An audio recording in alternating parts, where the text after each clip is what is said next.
रेणुका मातेच्या मंदिराच्या समोरच हा किल्ला आहे. तर तुम्ही या ठिकाणी आलात. हा किल्ला यादवकालीन आहे. त्यानंतर गोंड आणि निजाम आणि त्यानंतरच्या काळामध्ये मराठ्यांच्या आधिपत्याखाली हा किल्ला होता. बऱ्याच लोकांना म्हणजे अनेक लोकांना या किल्ल्याचं काही असं तसा इतिहास माहिती नाही. तुम्ही या ठिकाणी आलात. रस्ता खूप अरुंद आहे आणि भीतीचं येण्यासारखं नाहीये. तुमचा एक पर्सनल एक्सपिरियन्स काय वाटतं तुम्हाला इथं?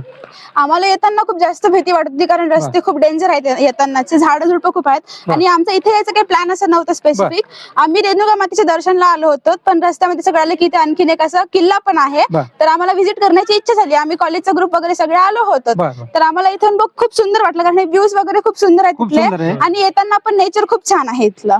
मग तुम्हाला आता तुम्ही इथं थोडीशी रस्त्याची अडचण आहे, त्याबद्दल तुम्हाला काय वाटतं? म्हणजे अजून थोडं प्रशासनाने लक्ष दिलं पाहिजे, जेणेकरून अजून पर्यटन या ठिकाणी वाढतील, असं काही वाटतं का तुम्हाला? बस थोडे ते झाडं झुडपं आहेत ते कमी करायला पाहिजे. कमी म्हणजे थोडं सेफ करायला पाहिजे आणि रस्त्याची जागा थोडी जास्त वाढवायला पाहिजे, म्हणजे येण्या जाणाऱ्या लोकांना त्या झाडांचा प्रॉब्लेम होणार नाही आणि काही म्हणजे वेगळं होणार नाही त्याच्याने, कारण की भीती वाटणार नाही. हा, काय वाटतं मॅडम तुम्हाला? या ठिकाणी आला ते नेचर कसं? मी फर्स्ट टाइम आली इथं आणि इथं नजारा पण छान आहे, इथला किल्ला पण छान आहे. फक्त इथलं रस्ता थोडंसं क्लीन केलं पाहिजे असं वाटतं, कारण खूप असं झाडांची खूप अशी या ठिकाणी गर्दी आहे. जाता येताना खूप प्रॉब्लेम होते सगळ्यांना. या ठिकाणी आपण सगळं बांधकाम पाहतोय, त्या काळचं बांधकाम अजून म्हणजे खूप मजबूत तटबंदी सगळं आहे. मजबूत वगैरे तटबूत खूप चांगलं आहे इथलं.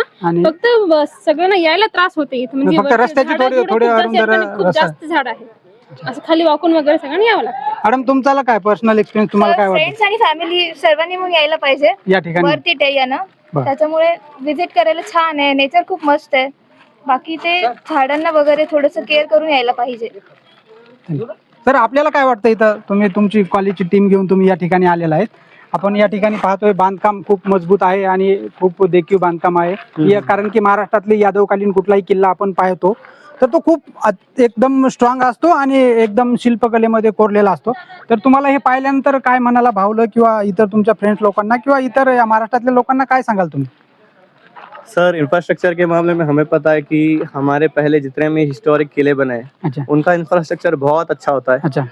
हिस्टोरिकली यहाँ पर जितने भी किले हैं बहुत अच्छी तरीके से सामने गए, लेकिन अभी हम चाहते हैं कि एक प्रॉपर टूरिस्ट गाइड हो यहाँ पर.